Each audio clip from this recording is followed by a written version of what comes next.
Barangay Hinebra, Stephen Holt mga bro, dapat na talagang i-trade. At Scottie Thompson missing factor. So hindi nga nakapaglaro si Scottie Thompson dahil sa injury mga bro. Malaking adjustment talaga sa Barangay Hinebra ang pagkawala nilang dalawa ni Justin Brownlee. Kahit halimaw ang inilaro ni Riley Grigsby. Iba kasi talaga ang galaw ng Barangay Hinebra kapag nandyan silang dalawa mga bro.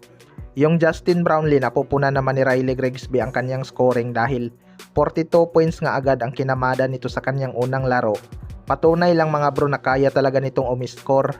Hindi nga lang masyadong nakapuntos ang mga locals dahil nakafocus nga sa locals ang depensa ng Phoenix Super LPG. Alam kasi nilang nasa adjustment pa itong si Riley Grigsby mga bro, kaya hinayaan lang nila ito maka-score kaysa mga locals ang gagawa. Alam naman natin kapag mainit ang mga locals ng Barangay Hinebra, mahirap talaga silang talunin. Pero missing factor talaga itong si Scottie Thompson. Walang ang ibang locals ang kayang mag-step up kapag kinakailangan ang tulad ni Scottie Thompson. Nagpakita naman ng Never Say Die spirit ang Barangay Hinebra, kaya lang kinapos na nga sila sa oras mga bro.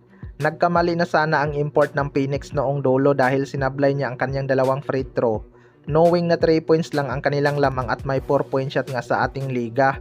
Pero mabuti na lang at wala ng sapat na oras ang Barangay Hinebra para makagawa ng malinis na tira sa labas.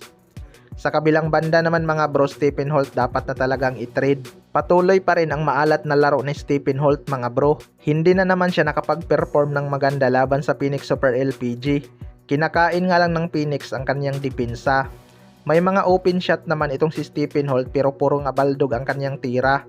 Maraming ang fans ang hindi natuwa sa kanyang performance at gusto na nila itong matrade. Well, para sa akin mga bro, marami talagang deserve ng playing time sa Barangay Hinebra tulad ni Jan Abis at Nards Pinto na masipag sa depensa. Mas maganda talaga na i-trade nila si Stephen Holt para sa isang big man habang mataas pa ang kanyang trade value. Sa pinakitang laro nga ni Stephen Holt mga bro, hindi na talaga siya nagkakaroon ng impact. Kita naman natin noong dulo na hindi na siya pinasok ni Coach Tim Cone. Mas may ambag pa nga sa kanya si Jan Abis kahit rookie pa lang at nabibigyan lang ng minuto minsan. 'Di ba? Last conference pa talaga kapansin-pansin ang pagbaba ng quality ng laro ni Stephen Holt. Marami namang player ng Barangay Hinebra ang kayang gawin ang ginagawang depensa ni Stephen Holt, pero hindi lang nabibigyan ng minuto dahil mas priority siyang bigyan ni Coach Tim Cone ng playing time.